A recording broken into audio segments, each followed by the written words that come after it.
Boa tarde, então, começando o nosso encontro hoje, do grupo Tá Freud. Eu sou a Débora Leite, eu sou psicanalista, e a ideia é a gente conversar, né, sobre textos freudianos, até interessante, né, algo que eu não comentei com vocês ainda. Tá lá, né, eu coloquei no grupo, tá lá no Instagram, a programação, então hoje é o primeiro encontro desse grupo, que vai acontecer uma vez por mês, e a cada mês nós vamos abordar um texto do Freud. Né? Por quê, gente? Né, a minha ideia, assim, quando eu tenho alguns anos, né, de formada, alguns anos trabalhando na clínica, né, atendendo aqui e trabalhando na transmissão da psicanálise, que é algo que me agrada bastante também. A ideia, assim, quando eu comecei, eu falei, eu vou né, eu vou entender tudo do Freud para depois eu partir para outros escritores, né, outros autores da psicanálise, né. Então, vocês vão ver nas minhas comunicações que eu trabalho muito Freud, né. Por quê? Porque eu acho super importante essa base, né? Apesar de que a gente não vai ficar só no Freud. Depois vamos para outros autores, né? A gente vai para os contemporâneos, a gente a gente passa pelos pós-freudianos, tem alguém que você gosta ali, você vai trabalhar com criança, você vai para Winnicott, você vai para Melanie Klein, se você né, gosta da teoria do Ferenczi, Lacan, né? Então você vai para os pós-freudianos, você vai para os contemporâneos, né? Muita gente ainda produzindo a psicanálise, mas é super importante a gente conhecer a teoria freudiana para entender outras teorias. Por quê? Porque o Freud, né? A gente sabe, é o pai da psicanálise, ele, né, ganhou esse nome, porque foi ele, com ele, que começou, né, toda a teoria freudiana. Então, sim, é muito importante a gente conhecer a teoria dele para, né, seguir estudando a psicanálise. Então, o intuito desse grupo está lá no Instagram, está lá no grupo do WhatsApp, os textos que iremos estudar mensalmente, tá? O encontro de janeiro ainda não tem data, mas eu envio para vocês lá no grupo também, no início de janeiro, sobre a próxima data, mas muito provavelmente será no fim de janeiro, e aí eu vou manter essa rotina de ser ao final dos meses, né? Esse horário, vocês acharam que funcionou legal? Dá um joinha aí, porque sexta-feira, às 5 da tarde, né? Fico feliz de ter vocês aqui comigo, quase Natal, né? Mas hoje, então, é o primeiro encontro e nós vamos estudar, né, a interpretação dos sonhos, tá? Por que que é importante esse texto? Né? Por quê? Vamos pensar, né? É com ele que começa a psicanálise, tá? É claro, alguns vão dizer, né, o Freud, ele publica, né, antes de 1900, 1893, ele publica os estudos sobre a histeria, né, junto com o Breuer.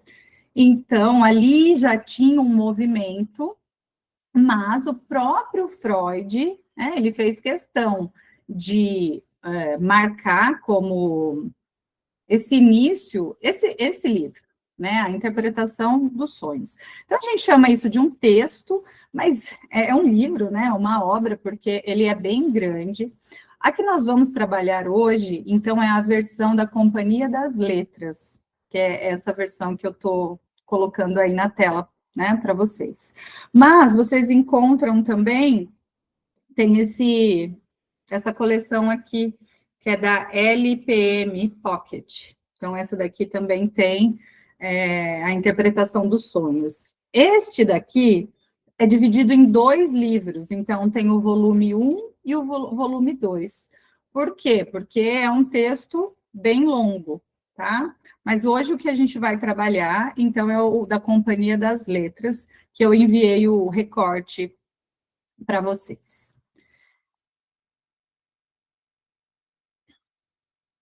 E o que é importante a gente saber, né, desse texto? É o texto, então, um marco ali da psicanálise, eu vou, né, da teoria psicanalítica, e eu vou explicar para vocês por quê, né? A primeira edição de A Interpretação dos Sonhos, na verdade, ela foi lançada, ela foi publicada em 1899, tá? Mas o Freud, ele tinha tanta expectativa desse texto ser disruptivo, né, que, né, iam acreditar muito no que ele vinha trazendo, né, quando ele fala da interpretação dos sonhos, ele está começando a psicanálise, então é nesse texto que ele apresenta para a gente a primeira tópica freudiana, né, nós não vamos abordar hoje, mas é importante, né, vocês saberem. Então, o texto, ele foi publicado, ele foi lançado em 1899. Porém, o Freud, né, nessa motivação, nessa audácia dele, ele falou, não, vamos datar de 1900. Por quê? Porque eu quero que seja um marco, né, dessa virada de século. Eu quero que seja um marco. E aí, então, a gente, né, conhece o texto como sendo um texto de 1900. Porém, o que aconteceu? Né, para a tristeza do Freud, a tiragem foi... eles imprimiram, né, teve uma tiragem de 600 exemplares, mas eu não me lembro agora exatamente quantas cópias foram vendidas. Tem aqui, ó. Dos 600 exemplares publicados em 4 de novembro de 1899, 23 foram vendidos, aliás, 123 foram vendidos em 6 semanas, e 228 nos 2 anos seguintes, né? Então, esses 600 exemplares levaram 8 anos para serem vendidos. Então, pensa, gente, ele lança esse texto que hoje a gente conhece, né, como um texto marco da psicanálise, e ele só vendeu 600 exemplares em 800 anos, né? E aí a gente sabe, né, toda a dificuldade que o Freud passou para divulgar, para espalhar e para defender a psicanálise. Porém, hoje, né, esse livro ele se tornou um dos mais influentes da época moderna, com contáveis edições em dezenas de línguas. E aí, então, para, né, para vocês entenderem, né, se vocês pegaram, né, se vocês já viram ele em mãos, ou se vocês já viram a cópia digitalizada, ele se divide em 3 grandes grupos, tá?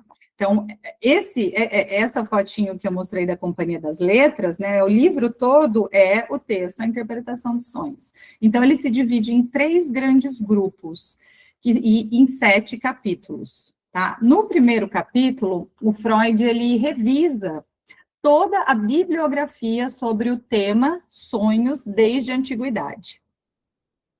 O segundo capítulo, ele traz o método de interpretação do sonho com o exemplo do sonho da injeção de Irma, né, que foi um sonho do Freud, tá? Então, tem muito dos sonhos dele aqui, nós vamos falar daqui a pouquinho. Aí o ponto que ele fala que o sonho é a realização de um desejo constitui os 3 capítulos seguintes no livro. O capítulo 6 estuda os mecanismos que o trabalho do sonho utiliza para disfarçar ou deformar o desejo, a condensação e o deslocamento do material. E também as formas de representação com símbolos são abordados nesse capítulo 6. E o último capítulo, que é o mais teórico, o capítulo 7, expõe a psicologia dos processos oníricos. Para construir essa obra, né, o Freud ele analisou 223 sonhos. 47 ele declarou que eram dele, e 166 provenientes de pacientes e pessoas do círculo, né, inclusive os seus filhos ou filhos de amigo, que, né, como se vocês leram o capítulo, né, 3, que é a proposta de hoje, que o sonho é a realização de desejo, tem diversos sonhos infantis ali, né, dos filhos do Freud e de filhos de amigo.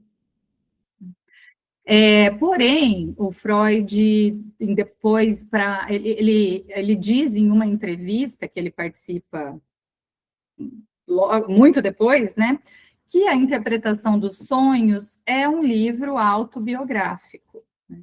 Então, tem-se, assim, uma certa desconfiança que não são só dos 47 sonhos que são dele. Aqui que ele declarou são 47, mas não dá realmente para ter uma certeza quantos sonhos eram do Freud, porque ele tinha uma preocupação também de dele ficar muito exposto, né, e até, inclusive, né, a troca de carta dele com o Fliess, né, eles tinham um certo receio de um julgamento. Mas depois, né, ele declara que o livro a interpretação dos sonhos é um livro autobiográfico. E nós, hoje, a gente vai falar aqui, a minha proposta é trabalharmos o capítulo 3. Por quê? Gente, seria muita pretensão minha trabalhar 7 capítulos desse livro, é praticamente, né, impossível em um encontro, não é o intuito do encontro de hoje. O intuito é a gente trabalhar o capítulo 3.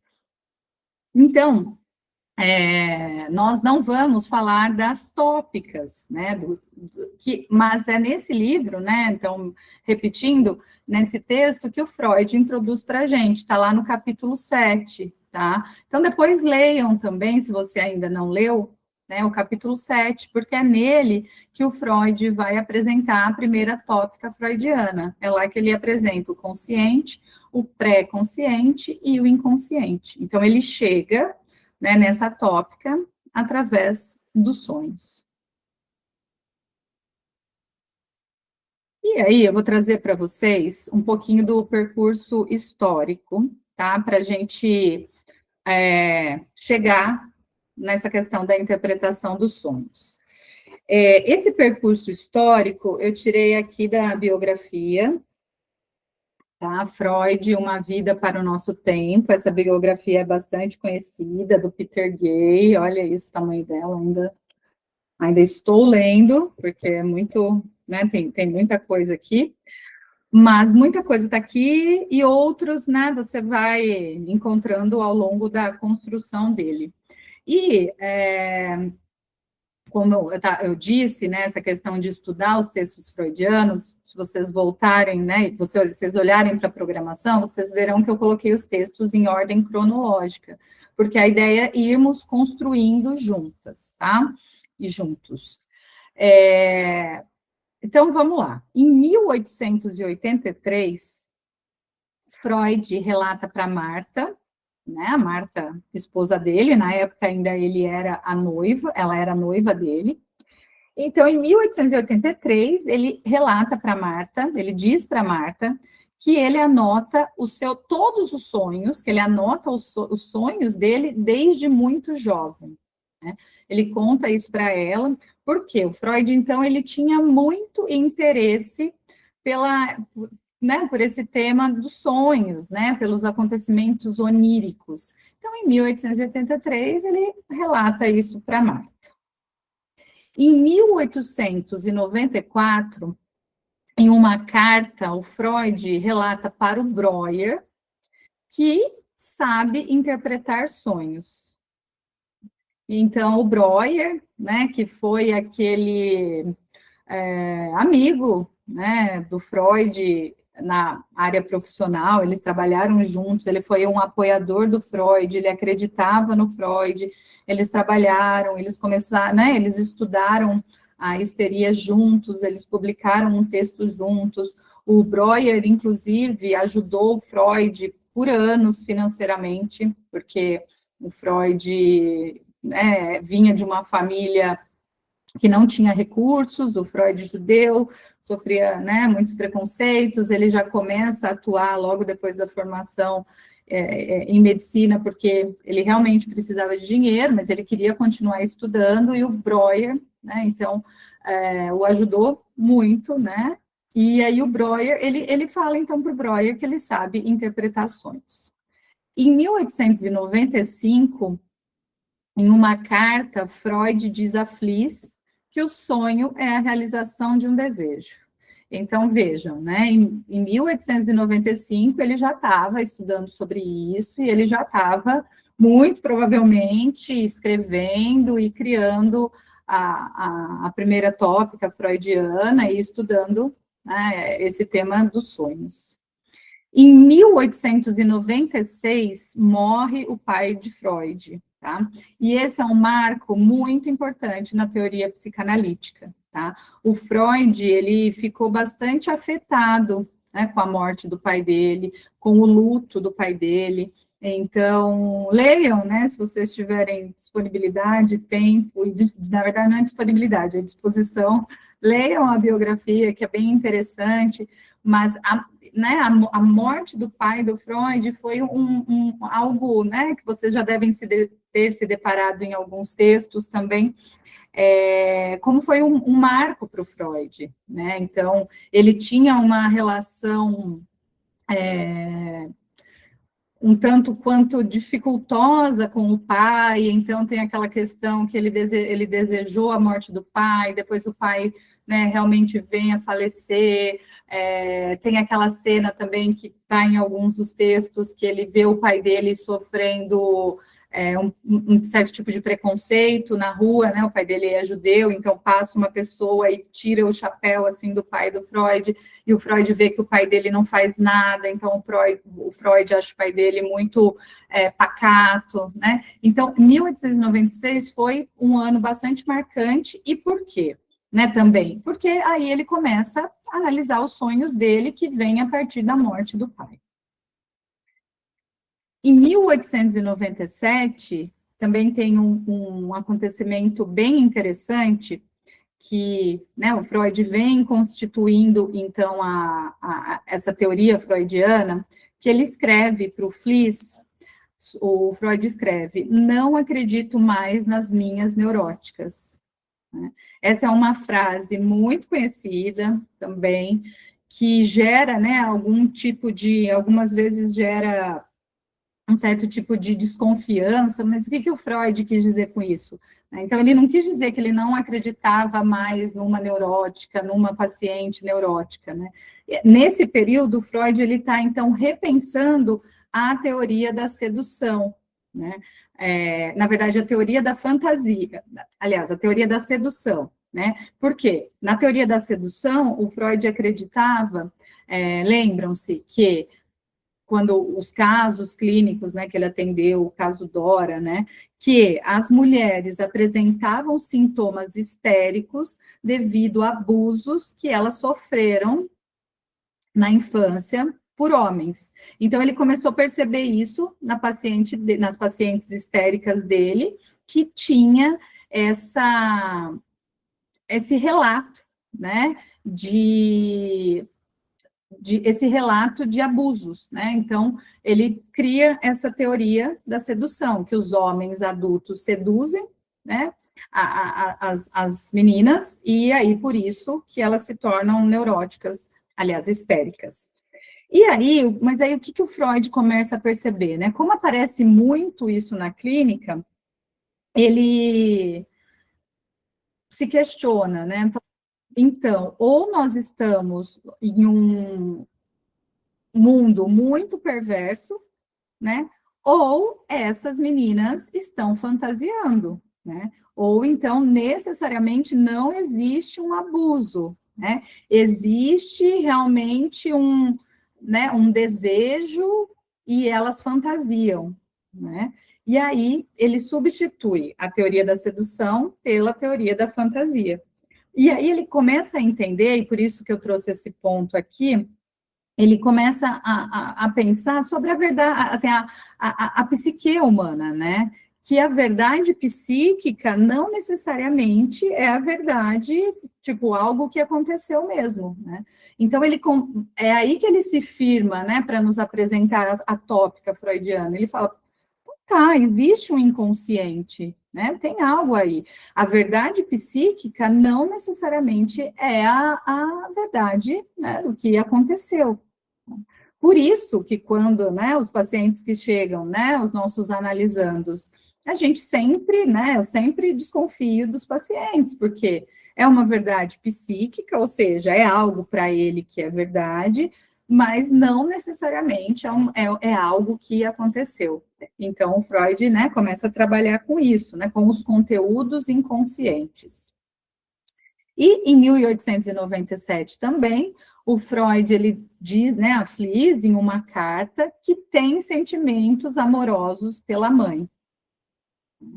Então, na biografia, né, que eu citei para vocês, isso fica bastante explícito, porque a mãe do Freud era 20 anos mais nova que o pai dele, né, então era uma mulher muito jovem, muito bonita, e o Freud, né, é onde aí que ele começa, né, também a criar o mito, né, o mito edipiano, que depois, futuramente, ele trabalhou muito ainda, para chegar no que a gente conhece hoje sobre o complexo de Édipo, né? Então, o Freud, ele vai, né, ele vai criando, né, com esses conteúdos inconscientes, e, inclusive, esse fato da mãe, né? Eu citei em outros dos grupos recentemente sobre a série do Freud que tem na Netflix, e não, o Freud não escreve isso em nenhum momento, assim, mas na série, como nem tudo ali é verdadeiro, tem um pouco, né, de criação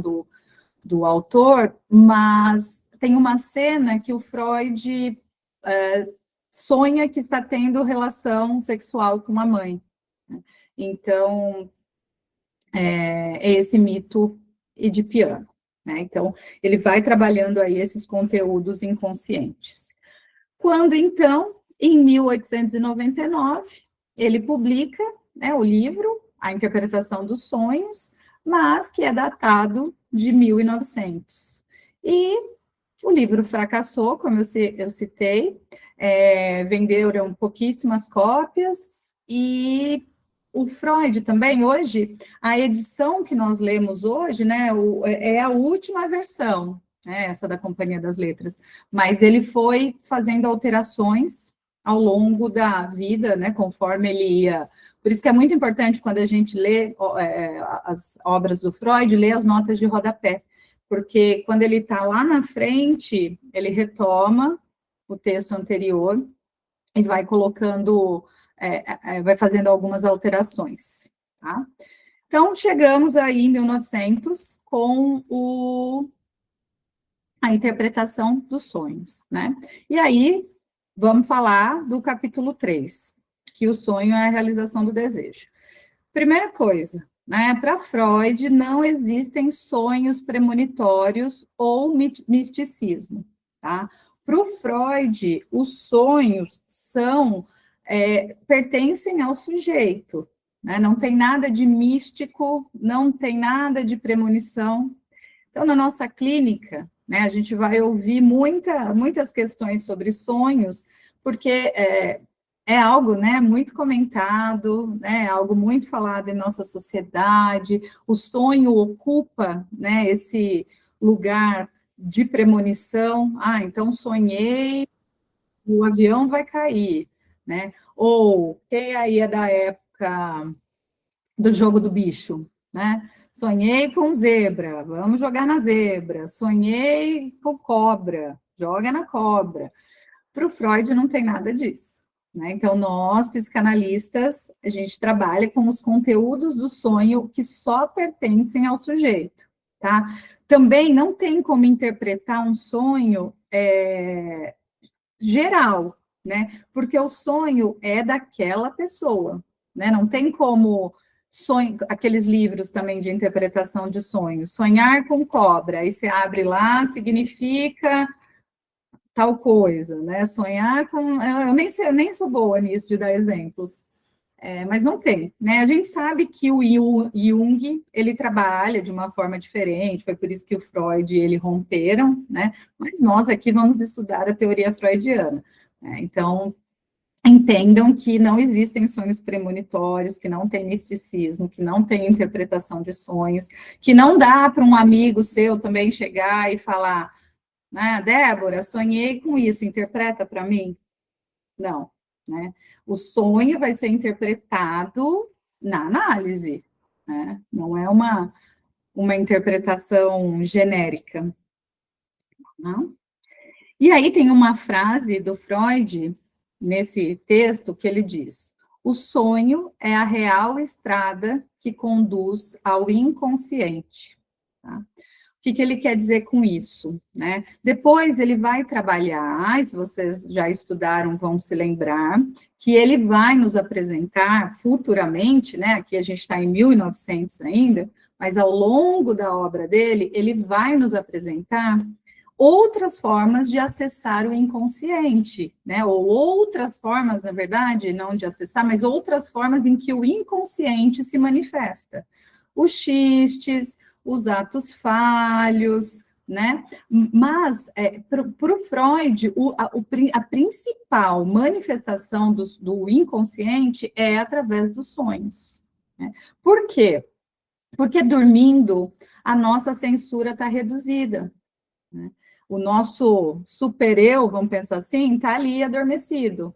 Né? A censura está reduzida. Então, o inconsciente, ele consegue vir à tona, ele consegue se manifestar.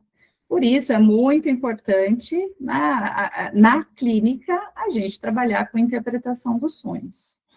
E aí, o sonho só pode ser interpretado por via de análise, né? Como eu comentei anteriormente. Não dá para interpretar, né? No capítulo que a gente leu, o capítulo 3, o Freud até traz aqueles exemplos de um amigo que chega e fala: minha esposa sonhou que estava menstruada. Aí o Freud interpreta. Mas vamos pensar que ele era o Freud, tá? Para a gente isso não está liberado. Tá? Você pode, né? Por quê? Porque é na análise que a gente vai trabalhar um sonho. Né? O que esse sonho representa para esse sujeito, né? Vamos pegar esse exemplo, né, de uma jovem que chega na sua clínica e fala que sonhou que ela estava menstruada, né? O que esse sonho representa para ela, né? Então, ela quer ter filho, e aí o sonho, não, estou menstruada, então, na verdade, eu não quero ter, né? Não, eu não quero ter, por isso estou menstruada, o sonho realizou o meu desejo, né? Então, né, o sonho só pode ser interpretado por via da análise. Tomem cuidado também, vamos lá na psicanálise selvagem, né? Sair interpretando o sonho dos coleguinhas aí, né? Então, lembra que, né, é muito importante dentro de uma análise a interpretação dos sonhos, e não que o analista também, nós não vamos também, nós darmos a resposta para a pessoa, né? Você sonhou isso, então é isso, isso, isso, porque senão a gente entra naquela interpretação do sonho de ler o livro, né? Nós vamos conduzindo e ajudando analisando a entender e ele mesmo chegar no sentido do que aquele sonho tem para ele, tá? Então, eu vou contar um caso aqui, um caso meu, né? Então, tem uma mulher que eu atendia, e ela era casada recentemente, e trabalhava numa empresa, e ela tinha um colega de trabalho que ela admirava, que ela achava ele muito bonito, mas ele também tinha namorada, e eles se davam muito bem no trabalho, mas até então, assim, não tinha nenhum interesse amoroso ou sexual, vamos colocar assim. Ela admirava ele porque ela achava ele bonito, e ela, inclusive, achava que ele jamais olharia para ela, porque ele era muito bonito, ele era inteligente, ele era... Enfim, ela dava vários adjetivos dele, né? E teve uma certa festa da empresa que os dois tinham bebido, e aí entende-se que o superego é solúvel no álcool, né? E esse rapaz começou a dar em cima dela. E ela percebeu que ela estava gostando daquilo, né? E ela percebeu, assim, se eu ficar aqui, eu vou trair o meu marido. Né? O que ela fez? Ela pegou o carro e foi embora da festa. foi embora, não falou tchau para ninguém, pegou e foi embora. Ela chegou na casa dela, ele mandou algumas mensagens, onde você está? E aí ela me contou isso em uma sessão. Posteriormente, ela começou a ter sonhos. Então, ela começou a sonhar todas as noites que ela ficava com esse rapaz. Mas era interessante que o sonho dela vinha muito claro para ela. Vinha muito claro, não vinha disfarçado, não tinha censura, assim. Ela via que era ele, né? Não é que era outra pessoa, não. Vinha muito claro para ela, né? E aí ela chegava e me contava, Débora, sonhei essa noite que eu fiquei com fulano. Sonhei, até que teve um dia, né, que ela falou, Débora, hoje a gente chegou nos finalmente. Então, olha que interessante isso, né? Esse, assim, é muito marcante para mim, porque é um caso muito, tem mais de 10 anos esse caso, mas era uma forma, assim, que chegava muito claro para ela, né, o sonho. Então, ela estava ali no sonho, realizando um desejo, né? Só que a gente precisou trabalhar muito isso em análise, para ela conseguir elaborar esse ponto. Porque o que ela fez? Ela fugiu, né? Ela fugiu do desejo, ela fugiu da festa. Ela fugiu do desejo, ela não queria trair o marido, né? Mas isso começou a perturbá-la no sonho. Então, a gente trabalhou muito em análise, e por isso, o sonho só pode ser interpretado por via da análise. Né? Se ela conta isso para alguém, é apenas um sonho. Ah, você quer ficar com fulano, né? Mas para ela, assim, tinha tantas camadas, né? Porque tinha a questão de trair o marido, daí começou a afetar o desejo dela pelo marido, porque ela só pensava no rapaz, né? Começou a colocar muitas dúvidas, né? Mas depois deu tudo certo, ela continuou casada e acho que está casada até hoje, porque recentemente eu vi ela com o marido. E aí, o que mais? Vamos pensar nisso, né? O sonho é a realização de um desejo. Tá? E isso, gente, né? Eu até deixei grifado ali o desejo, que isso é algo muito importante para a gente pensar sobre, né? O desejo. Por quê, né? Então, tem alguns questionamentos. Nossa, mas se o sonho é a realização de desejo, por que tem alguns sonhos de angústia? Porque para o Freud, tá? Todo sonho é a realização de um desejo. Todo sonho. Por mais que tenham alguns sonhos, como a gente leu, que é. Tem alguns sonhos, né? A gente vai falar depois, que é os sonhos de comodidade, que é aquele que tem lá no capítulo sobre você sonhar que está bebendo água. Mas para o Freud, todo sonho é a realização de um desejo. Mas então, o que explica? E ele até se pergunta, né, nesse capítulo, então, por que alguns sonhos são angustiantes, né? Sonhos de angústia, que são os pesadelos. Como assim? Né? Eu quero realizar um desejo, mas estou sonhando uma coisa ruim? Então, se é para realizar um desejo, não era para ser sempre ser sonho bom? Porque se quero sonhar que eu vou trair o meu marido, eu tenho sonho e realizo aquele desejo e está tudo bem, né? Se eu sonho que eu quero ganhar na Mega Sena, eu realizo, está tudo bem, né? Não, né? Por quê? Porque a gente tem que entender o que é o desejo na psicanálise freudiana, né? Então, para a gente entender, a gente tem que pensar que existe o prazer da consciência, mas aqui a gente está falando, porque também pensar em prazer, né? Tem muitos termos, né, gente, que a gente precisa rever quando a gente estuda a psicanálise. Prazer, desejo, fantasia, não é a tradução, né, o significado das palavras do senso comum, né? Quando a gente fala de desejo, não é só, eu estou com desejo né, o desejo da grávida, desejo de comer algo, né? A gente está falando de algo muito mais complexo, muito mais profundo, né? Porque o desejo, né? Vamos pensar, eu comecei a falar do prazer, né? Existe o que é prazer consciente e existe o que é o prazer do inconsciente, né? Pode ser que o prazer do inconsciente não seja algo aceito pela sociedade, né? E da mesma forma é o desejo, né? Por isso que em alguns textos também, né, a gente encontra que o sonho é a realização de um desejo disfarçado. Pode ser que a pessoa vá sofrer no sonho para estar realizando um desejo, né? Então, o Lacan depois se debruçou muito também nessa questão de desejo, né?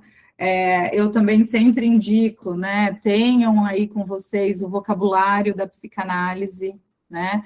Para, né? Ficou em dúvida sobre algum termo, vai lá, consulta, né? Mas o importante para a gente entender o texto de hoje é pensar isso. Todo sonho é a realização de um desejo, tá? Mas não necessariamente um desejo. Deixa eu ver só se eu coloquei isso aqui no próximo slide. Tá, consegui aqui. Não um desejo corriqueiro, né? Para o Freud, esse desejo é algo que já está recalcado lá no inconsciente, né? Então, vamos pensar, o sonho é uma forma de acessar o inconsciente. O desejo é algo que está lá no inconsciente, né? Esse caso que eu apresentei para vocês tem um desejo que é algo, mas não era o rapaz ali né, que elas teve esse envolvimento, ele tinha um outro significado para ela que vinha de algo mais lá de trás, né? Então, é isso que o Freud apresenta. Esse desejo pode ser, é algo que já está recalcado, é algo que já está recalcado e já está ali e que vai vir para a gente na forma dos sonhos. Para quem perguntou, sim, os slides depois eu vou compartilhar lá no grupo do WhatsApp, tá? Então, sempre que vocês se depararem com, e eu deixo aqui, né, porque a gente não vai se debruçar totalmente nisso, mas estudem, né, se aprofundem, né, entendam mesmo o que é, né, o desejo. Não vamos entender, né, que é algo superficial, né? Vamos entender que é algo mais profundo, né? Quando a gente fala de prazer, lembrar que existe o que é prazer consciente, o que é o prazer aceito pela sociedade, e existe o que é inconsciente, né? De repente, pode ser prazeroso algo para mim que não é aceito na sociedade, né? Então, entendam, né, esse prazer inconsciente. E tem aqui na interpretação de sonhos, não lembrem que, não nesse capítulo, mas em algum outro, que o Freud, ele faz até uma pergunta, assim, né, quando ele está ali analisando, fala de prazer, ele fala, prazer para quem? Então, isso é algo que a gente sempre tem que se perguntar, prazer para quem? Né? E aí entra no ponto que é nosso também, né? Por isso que precisamos nós, analistas, estarmos bem analisados para sustentar na clínica o que para a gente pode não ser prazer e para o outro é, né? Então, o desejo, né? O que é o desejo do outro, tá? E aí, deixa eu passar para o próximo slide.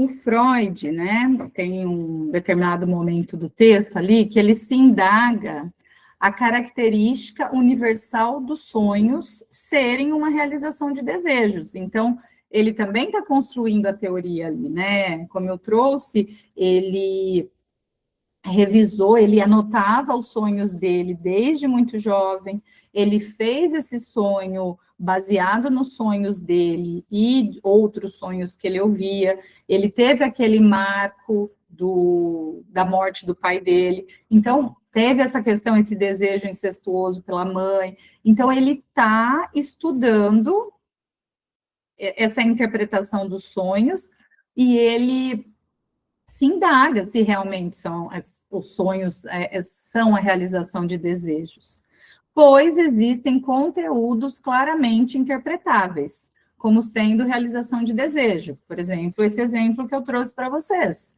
né? Era claramente, no sonho, ela estava realizando um desejo de trair o marido, um desejo de ficar com um cara bonito, um cara rico, um cara que ela admirava, né, não vou entrar em detalhes aqui o que era o desejo dela, mas ela estava realizando um desejo ali, estava claro, ela via o rapaz, né? Agora, outros podem ser representados por um temor, uma reflexão ou apenas uma lembrança. Né? Então, o Freud, ele traz que existem esses tipos de sonhos, né? Os sonhos prazerosos, então, nesses sonhos é muito claro, aparece algo prazeroso, né? E aí tem, né, os relatos que ele traz dos sonhos das crianças, daquele, acho que é o filho dele, que eles estão numa viagem, daí eles passam e vê um monte, só que eles não vão até esse local, e aí o menininho chega, dorme e fala, pai, eu sonhei que a gente foi. Então, é um sonho prazeroso, tá claro ali, ele realizou, né, um desejo, né, que era ir até aquele local, está muito claro. Né? E para a criança não tem ainda, como a criança ainda está formando, né, esse super-eu, né, como a criança ainda, né, até crianças mais novas, vai passar ainda pelo complexo de Édipo, a criança não tem censura. Né? Então, e isso é bem interessante também, né? Sonhos que, se alguma criança, ou quem aí trabalha com criança, né? Isso Freud dizia, que é muito fácil interpretar o sonho das crianças, porque nem precisa de interpretação. O que a criança trazer é realmente o que aconteceu, porque a criança não tem censura. Então, o que ela sonhar é realmente o que ela deseja, é o que está ali no sonho. E então, né, o Freud traz, existem esses sonhos prazerosos. E existem os sonhos de angústias, né, os pesadelos, sonhos de angústia. O que seriam, né? Assim, por quê? Né? Pode ser que o seu desejo esteja sendo realizado nesse sonho de angústia, nesse sonho não prazeroso. A censura está tão forte que você não pode realizar o seu desejo assim tranquilamente. Você vai realizar o seu desejo sofrendo. Né? Então, esses são os sonhos, né? Esses sonhos de angústia que o Freud nos apresenta. Tem também os sonhos que são as lembranças do dia. Já aconteceu com vocês? De ter um dia cheio e aí sonhar à noite com algo que aconteceu durante o dia? Comigo acontece isso direto. Algo que aconteceu ali. Né? Então, são sonhos de lembranças do dia, mas mesmo assim, são sonhos com conteúdos inconscientes. Eles podem não ser sonhos angustiantes, podem não ser. Mas tem conteúdo inconsciente seu ali, tá? O sonho, né? Então, podem ser sonhos prazerosos, pode ter sonho de angústia, pode ser só lembranças do dia, mas os sonhos sempre estarão relacionados ao inconsciente. Vamos lembrar disso.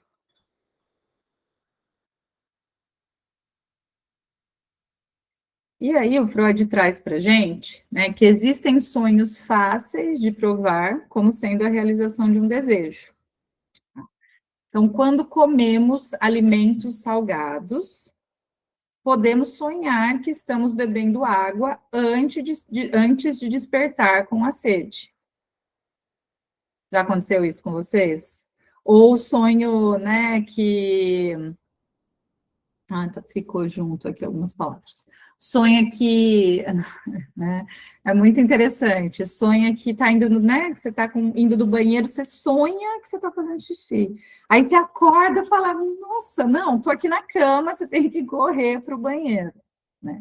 Então, tem o que ele traz para a gente no capítulo, que tem alguns sonhos que satisfazem o nosso desejo. Então, você sonha que você está bebendo água, já realiza, né? Já atendeu ali. Agora, tem outros que não, que você acorda. Né? Ele traz o caso também daquele rapaz, né, que a pessoa chama ele para ir para o ele tem que ir para o hospital e ele sonha que ele está no hospital, que já está lá deitado na cama, e aí ele pensa, se eu já estou, eu não preciso ir, né? Então, sonhar que está levantando e tem dificuldade de acordar. Verdade, né, Ana? Quem nunca, né? A Ana colocou aí, de repente faz um xixi na cama mesmo, né? Criança acontece muito isso, é que depois a gente consegue, né? Esse sonho, por isso que o sonho é algo muito estudado, né, gente? Até pela neurologia, né? O Freud ele traz essa interpretação que nós vamos trabalhar aqui na análise, mas o sonho ele é estudado em outras áreas, né? Por que que alguns sonhos nos despertam, por que outros não? Mas esse, então, o Freud chamou como sonhos de comodidade.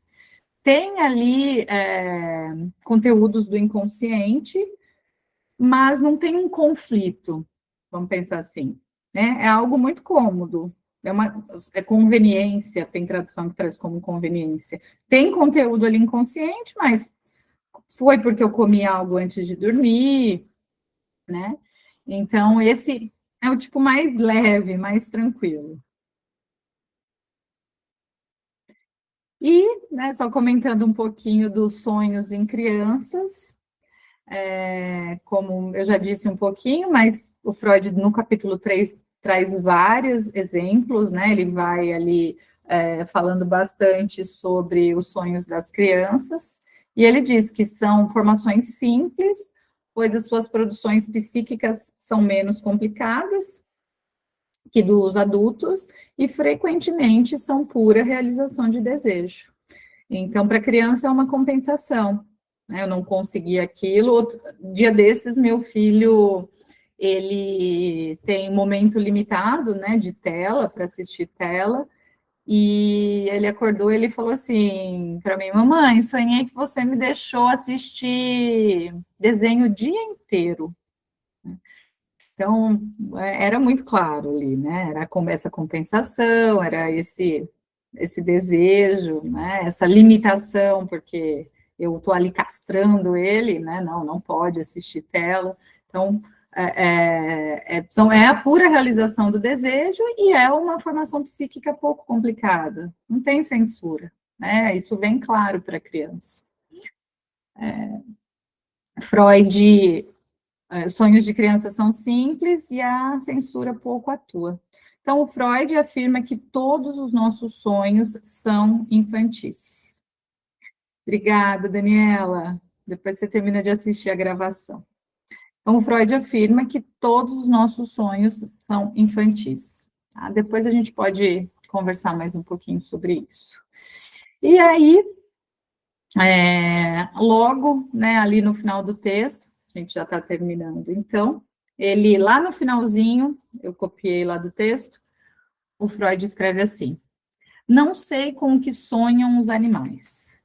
Um ditado popular, cuja menção devo a um dos meus ouvintes, afirma ter esse conhecimento, pois faz a seguinte pergunta: com que sonha o ganso? E responde: com o milho. Então, até para o ganso, né? Mas é uma, né? O Freud ele sempre traz essas metáforas que né? Ele brinca aí, não sei como sonham os animais, mas se o sonho é mesmo uma realização de desejo, com o que sonharia o ganso? O milho. Né? Toda a teoria segundo a qual o sonho seria uma realização de desejos está contida nessas duas frases. Percebemos agora que teríamos chegado à nossa teoria do sentido oculto do sonho pelo caminho mais curto se tivéssemos apenas consultado a linguagem corrente. É certo que às vezes a sabedoria da linguagem fala de maneira desdenhosa sobre o sonho. Ela parece querer dar razão à ciência quando se julga que sonhos são espuma. Mas, para a linguagem corrente, o sonho é predominantemente o abençoado realizador de desejos. Eu não teria imaginado isso em meus sonhos mais ousados, exclama encantado aquele que vê suas expectativas superadas pela realidade. Então, ele termina assim, nós também vamos terminar, mas né, eu acho que é importante a gente lembrar, né, desse texto, né, desse capítulo, né, mas O intuito central, né, do livro todo, do texto todo, é que o Freud, né, afirma, e ele traz, né, e ele lança para a gente, e a teoria psicanalítica vai seguir nessa linha, que os sonhos são a realização de um desejo. O Lacan vai se debruçar depois muito em falar de desejo, né, o desejo e a falta, né? Mas para o Freud, né, então, ele começa, ele cria isso, ele lança, e quem vem depois vai seguir nessa linha, mas que os nossos sonhos são realização dos nossos desejos. Eles podem vir muitas vezes censurados, porque a gente não está pronto para lidar com aquilo, né? Os sonhos são conteúdos que estão no inconsciente. Então, quando chegar a pessoa, né, quando você estiver atendendo, quando chegar um momento, né, de falar sobre sonho, não necessariamente, né, cada um tem uma forma de manejar na clínica, mas você também não vai abordar, né, na primeira sessão, me conta seus sonhos. Não, você vai entendendo ali qual que é o momento, muitas vezes chega de forma espontânea, é bem interessante quando o paciente, né, o analisando traz de forma espontânea, às vezes não, né, você que questiona, você vai entender ali, chega muita questão de insônia também, né, então a pessoa não consegue nem dormir para sonhar, do que ela está fugindo? Ela não consegue nem dormir, porque se ela dormir, ela vai sonhar. E aí, o que tem nesse sonho de desejante que ela não pode ver? Né? Claro que podem ter questões biológicas, a gente não abre mão disso, né? A gente não trabalha com o biológico, a gente vai trabalhar com o psíquico, mas, né, a gente não é uma regra, pensa que cada paciente, cada analisando é único, por isso que a nossa função mais importante é a escuta, a gente vai escutar o que aquele sujeito traz para a gente, né? Mas quando chegar no momento que você falar, né, sobre sonhos, ir sonhando ali junto com a pessoa, né? Não se preocupem também, que muitas vezes a gente tem essa preocupação, que o analisando traz um sonho e nós temos que interpretar e devolver para ele. Porque pode ser assustador, né? Quem está aí iniciando, você começa a ler sobre a interpretação de sonhos, né? Como que eu vou conseguir interpretar um sonho? Né? Vai sonhando junto, né? Você não está vivenciando aquilo, então é muito mais fácil vendo de fora e ajudando, né, o analisando e associando livremente naquele sonho. Então, sonhe junto com ele, vá sonhando junto com ele, ajudando-o a associar livremente, vá entendendo qual conteúdo, né, o que tem de conteúdo inconsciente nesse sonho, o que está representando, né? E aí você vai investigando mais a fundo, né, tem conteúdo infantil, pode estar recalcado de conteúdo infantil que vem para o desejo, né? Que vem para esse desejo que aparece em formato de sonho, tá bom? Então, eu finalizo por aqui. Muito obrigada. Eu vou parar a gravação e aí a gente conversa, tá bom? Para quem está com a mãozinha levantada. Só um segundo.